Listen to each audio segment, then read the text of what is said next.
அனைவருக்கும் வணக்கம். இன்னைக்கு வந்து பாரு கம்மு ஃபேன்ஸ் மீட்டும் பார்த்துருப்பீங்க, திவ்யா ஃபேன்ஸ் மீட்டும் பார்த்துருப்பீங்க. நீங்களே சொல்லுங்கள், எது இயற்கையாக என்ன இருந்துச்சு? ஃபார் எக்ஸாம்பிள் இப்போ வந்து பிக் பாஸ் வீட்டுக்குள்ளே பாரு கம்மு சண்டை போட்டுக்கிட்டது, லவ் பண்ணினது, அடிச்சுக்கிட்டது எல்லாமே இயற்கையாக நடந்தது. பாரு கம்முக்கு நடந்தது எல்லாமே இயற்கை. வேணும்னே அவங்க கண்டென்ட்டுக்காக எதுவுமே பண்ணல. பாரு ஏன் எனக்கு பிடிச்சிருக்குது அப்படின்னா, நிறையா பேருக்கு பாருக்கு ஏமா சப்போர்ட் பண்ணுறேன்னு ஒரு சில பேர் கேட்டாங்க. நடிக்கல அந்த பொண்ணு அவளாக இருந்திருக்கிறா. பின்னாடி போய் பேசல, போல்டாக நடிக்க தெரியல, அவ்வளோதான். ஒரு சிலர் போட்டு தான் கமெண்ட், அக்கா லைவ் ஃபுல்லு பார்த்தேங்க்கா, லைவில் பார்த்தா தெரியும் பாரு ரொம்ப நல்ல பொண்ணு, பின்னாடி யாருமே லைவ் பார்க்காம வந்து அப்படின்னு சொல்லியிருந்தாங்க. அந்த கமெண்ட்லாம் நான் பார்த்தேன். என்னென்னா அதை விடுங்க. இப்போ என்னென்னா, திவ்யா வந்து பார்த்தீங்கன்னா ஸ்டார்டிங்கில் வந்து இப்போ திவ்யா மட்டும் போயிருந்துருக்கலாம் ஃபேன்ஸ் மீட்டுக்கு. ஆனால் அவங்க ஏன் கானா வினோத்தை வர வச்சாங்க? ஏன்னா மக்கள் சப்போர்ட் கானா வினோத்துக்கு இருக்குது. அதனால கானா வினோத்தை வர வச்சுக்கிறாங்க திவ்யா. எவ்வளோ எப்படி யோசிச்சிருக்காங்க பாருங்கள். பாரு கம்மு ஃபேன்ஸ் மீட்டை பார்த்துட்டு திவ்யா வந்து நமக்கும் அவ்வளோ மக்கள் கூட்டம் வரணும், எல்லோரும் கத்தணும் அப்படின்னா எப்படி முடியும்? தனியாக போனால் இன்னும் நடக்காதுன்னு சொல்லிட்டு தான் கானா வினோத் அவர்களே வர வச்சா. கானா வினோத் அவர்களுக்கு வந்து சப்போர்ட் அதிகமாக இருக்குது, மக்கள் சப்போர்ட். ஸோ நாம அப்படிலாம் யோசிச்சிருக்காங்க. ஸ்டார்டிங்கில் பிக் பாஸ்குள்ளே வந்து பார்த்தீங்கன்னா திவ்யா வந்து கானா வினோத்தை ஒழுங்காக கூட பேச மாட்டாங்க. கானா வினோத்தை வந்து மதிக்கவே மாட்டாங்க திவ்யா. வினோத்தே சொல்லிக்கிறாப்புல. அப்புறம் வந்து கொஞ்சம் கொஞ்சமாக தெரிய ஆரம்பிச்சது அவங்களுக்கு. எப்படி பிக் பாஸ் வீட்டுக்குள்ளேயே தெரிய ஆரம்பிச்சது மக்கள் சப்போர்ட் கானா வினோத்துக்கு அதிகமாக இருக்குது. எப்படின்னா சாட்டர்டே சண்டே எபிசோட் அப்போ கானா வினோத் எந்திரிச்சாவே மக்கள் கத்துவாங்க. அப்புறம் வந்து வெளியில் வந்த ஹவுஸ்மேட்ஸ்லாம் மறுபடியும் உள்ளே போகும்போது பேசுகிறத வச்சு கண்டுபிடிச்சிட்டாங்க திவ்யா. ஓகே, மக்கள் சப்போர்ட் டாப்பில் இருக்கிறது கானா வினோத் தான் அப்படின்னு. அதுக்கப்புறம் வினோத்துக்கிட்ட திவ்யா க்ளோஸாக பழக ஆரம்பித்தாங்க. க்ளோஸானால் ஃப்ரெண்ட்லியாக, நான் தவறாக சொல்லலை, ஃப்ரெண்ட்லியாக பழக ஆரம்பித்தாங்க. ஏன்னா மக்கள் சப்போர்ட் வினோத்துக்கு அதிகமாக இருக்குது. ஸோ அந்த சப்போர்ட் நமக்கு வேணும் அப்படிங்கிறதுக்காக பிளான் பண்ணி தான் வந்து திவ்யா வந்து வினோத்திட்ட க்ளோஸாக பழக ஆரம்பித்தாங்க, ஃப்ரெண்ட்லியாக. ஸ்டார்டிங்கில் அவங்க வந்து பழகலை. வினோத்திட்ட வந்து அவங்க கூட அவங்க பேச மாட்டாங்க. இதுதான் உண்மை. அதுக்கப்புறம் வந்து பார்த்திங்கன்னா வெளியில் வந்து திவ்யா வந்து இன்டர்வியூ கொடுக்கும்போது நான் பிஆர் டீமே வைக்கல அப்படின்னு ஒரு அப்பட்டமாக போய் சொன்னாங்க. அதுக்கு அவங்க உண்மையை சொல்லிட்டு போய்க்கலாம். ஆமாம், நான் பிஆர் டீம் வச்சு தான் ஜெயித்தேன், இப்போ அதுக்கு என்ன அப்படின்னு சொல்லியிருந்தாங்கன்னா பரவாயில்ல. அது உண்மையை ஒத்துட்டு போயிருந்துருக்கலாமே. கன்ஃபார்ம் இப்போ பிஆர் டீம் பேக்கேஜே நிறையா இருக்குங்க. 1 lakh, 3 lakh, 5 lakh, 7 lakh, 10 lakh, 20 lakh அந்த மாதிரி ஹை லெவலில் கூட பேக்கேஜ் இருக்குது. திவ்யா வந்து ஹை லெவல் பேக்கேஜ் பிஆர் டீமுக்கு பிஆர் டீம் கொடுத்தனால தான் திவ்யாவை ஜெயிக்க வைக்கும்னு சொல்லி பிஆர் டீமில் பயங்கரமாக போராடினாங்க. ஏன்னா உள்ளதுலேயே ஹை லெவல் பேக்கேஜ்னு இருக்கும். அதனால திவ்யா வின் பண்ணியிருக்காங்க. இதுதான் உண்மை. ஆனால் அப்பட்டமாக வந்து பேக்கேஜ் பிஆர் டீமே நான் வைக்கல அப்படின்னு திவ்யா சொன்னாங்க. என்ன பாரு கம்முக்கெல்லாம் வந்து எக்ஸாம்பிள், இப்போ பாரு கம்முக்கு ஃபேன்ஸ் மீட்டு இயற்கையாகவே இருந்துச்சு. அவ்வளோ சப்போர்ட் இருந்துச்சு பாரு கம்முக்கு, அவ்வளோ லவ் இருந்துச்சு. ஆனால் திவ்யாவுக்கு அந்தளவுக்கு மக்கள் சப்போர்ட் இல்லை. திவ்யா நல்ல பொண்ணு தானே, இல்லைன்னு சொல்லவே இல்லை. ஏன் எப்படி சொல்கிறேன்னா, அவங்க வந்து பிக் பாஸ் வீட்டுக்குள்ளே சமைச்சது, ஹோம்லியாக ட்ரெஸ் பண்ணினது இதெல்லாம் ஓகே தான். ஆனால் அவங்க ஒவ்வொன்றும் பிளான் பண்ணி பண்ணுறாங்க. ஒரு இயற்கையாக எதுவுமே இல்லை. என்ன கானா வினோத்திட்ட ஃப்ரெண்ட்லியாக பழகினது, அதுவும் வெளியில் வந்த பிறகு ஃபேன்ஸ் மீட்டுக்கு பாரு கம்மு பார்த்துட்டு நமக்கு அந்த கூட்டம் வரணும் அப்படின்னு சொல்லிட்டு கானா வினோத்தையும் வர வச்சது எவ்வளோ ஒரு. அப்புறம் கானா வினோத் வந்து பெட்டி எடுத்துட்டாரு. அதுக்கப்புறம் இவர் சொல்லுவார், யார் திவாகர் சொல்லுவார், இல்லை நீங்கள் வச்சுருங்க. அப்புறம் வினோத்து சபரி வச்சிருங்கன்னு சொல்ல போகும்போது சபரியும் திவ்யாவும் தடுப்பாங்க, கம்முன்றுங்கன்னு சொல்லு.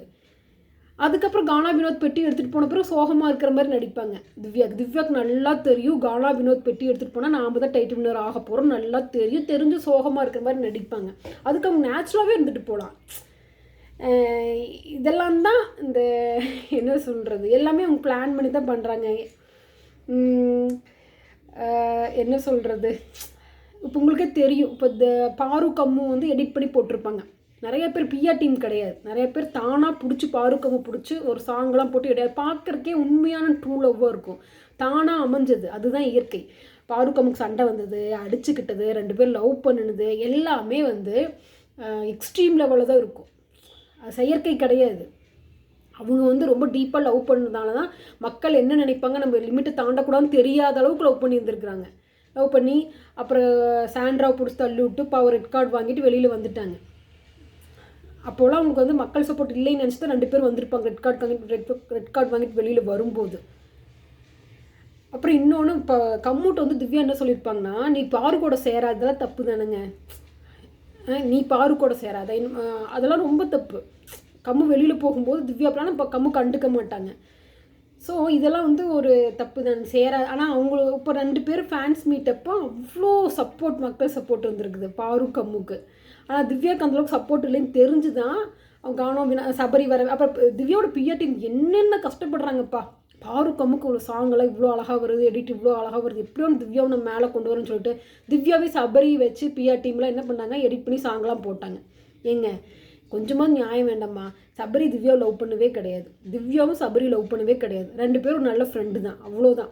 சபரி அவர் பாட்டுக்கு அவர் வேலைக்கு பார்த்துட்டு இருப்பார். திவ்யா அழகாக ட்ரெஸ் பண்ணிட்டு வந்திருந்தா கூட ட்ரெஸ் அழகாக இருக்குன்னு கூட சொல்ல தெரியாது சபரிக்கு. அவர் பாட்டுக்கு செடிக்கு தண்ணி ஊற்றிட்டு இருப்பார், ஏதோ ஒன்று பண்ணிகிட்டு இருப்பார்.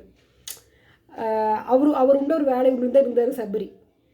அவரையும் திவ்யாவே வச்சு எடிட் பண்ணி சாங் போட்டாங்க. எப்படியோன்னு திவ்யாவை கொண்டு வர வைக்கணும், திவ்யா சபரி பேர் சூப்பர்னு சொல்ல வைக்கணும்.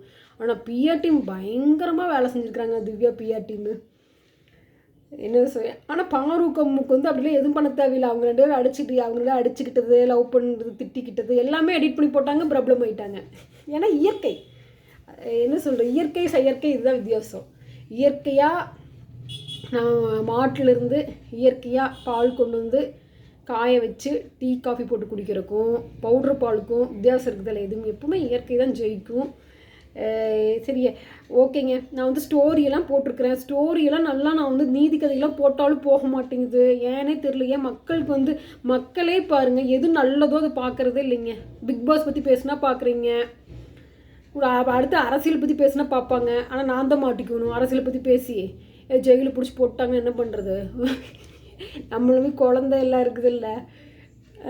எனக்கு ஆக்சுவலி நீதி கதைகள் எத்தனை சொல்லியிருப்பேன், திருக்குறள் சொல்லியிருப்பேன், இன்டர்வியூ கொஸ்டின்ஸ் எல்லாம் சொல்லியிருப்பேன்.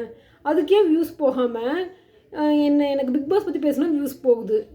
என்னடா, நீங்களே கமெண்ட் பண்ணுங்கள், எதை பற்றி பேசலாம். நான் பிடெக் ஐடி முடிச்சிருக்கிறேன், ஆனால் எனக்கு வந்து வீட்டில் வந்து சமைச்சு குழந்தை ஸ்கூல்லேருந்து கூட்டிகிட்டு வர்றது, வீட்லேயே வேலை கரெக்டாக இருக்குது. ஸோ என்னால் வேலைக்கு போக முடியல. ஒரு சிலர் 2 வேலையும் செய்கிறாங்க, அதெல்லாம் பயங்கர டேலண்ட்டு தான். எனக்கு அந்தளவுக்கு வந்து வேலைக்கு போயிட்டு வந்து வீட்லேயும் வேலை செய்யணும் முடியாது, அந்தளவுக்கு வலிமை இல்லைன்னு சொல்லலாம் ஓப்பனாக சொன்னால். ஸோ வீட்டில் குழந்தைய ஸ்கூல்லேருந்து கூட்டிகிட்டு வர்றது, குழந்தைன்னா சின்ன குழந்தை கிடையாது, 5th படிக்கிறா. இருந்தாலும் நம்ம தனியாக விட்டுட்டு வேலைக்கு போக முடியாதுல்ல. அவங்க வேலைக்கு போகிறாங்க, நம்ம வீட்டில் இருக்கணும், குழந்தைக்கு பாதுகாப்பாக இருக்கணும். ஸோ சரி ஏதாவது யூடியூப்பில் பண்ணி முன்னேறலான்னு பார்த்தா மானிட்டைசேஷனே ஆக மாட்டேங்குது. ஏன்னா நம்ம அதுக்குள்ளே பிக் பாஸ் பற்றியே பேசிட்டு, பிக் பாஸே முடிஞ்சிருச்சு, நம்ம இதை பற்றியே பேசிகிட்டு இருக்க முடியுமா? சரி ஏதாச்சும் உருப்படியாக போடலாம். நீதி கதையில் என்னடா எனக்கு என்ன பண்ணுறேன்னே தெரிய மாட்டேங்குது, என்ன எடுத்து போடலாம், என்னென்ன பண்ண முடியுமோ எல்லாம் பண்ணியாச்சு. கதை சொல்லியாச்சு, திருக்குறள் சொல்லியாச்சு, என்ன ஸ்டார்டிங்கில் கோலம்லாம் போட்டாச்சு,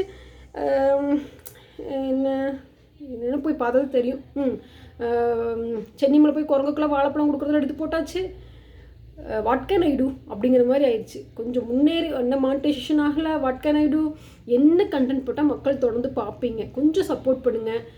எது நீங்களே சொல்லுங்கள். அட்லீஸ்ட் கமெண்ட் ஒரு சில இன்டர்வியூ கொஸ்டின் போடுங்கக்கான்னு சொல்லியிருந்தாங்க, சந்தோஷமாக இருந்துச்சு. ஆனால் நான் போட்டால் சில பேர் தான் பார்க்குறாங்க இன்டர்வியூ கொஸ்டின்ஸு, அந்த பிரைன் டெஸ்ட் கொஸ்டின்ஸ் எல்லாம். எனக்கு ஒரு கண்டினியூவாக ஓரளவுக்கு ஒரு சப்போர்ட் வரணும், அப்போ தான் எனக்கு ஒரு இன்ட்ரெஸ்ட் வரும்ல. சரி என்னன்னு சொல்லி கமெண்ட் பண்ணுங்கள். நன்றி, வணக்கம்.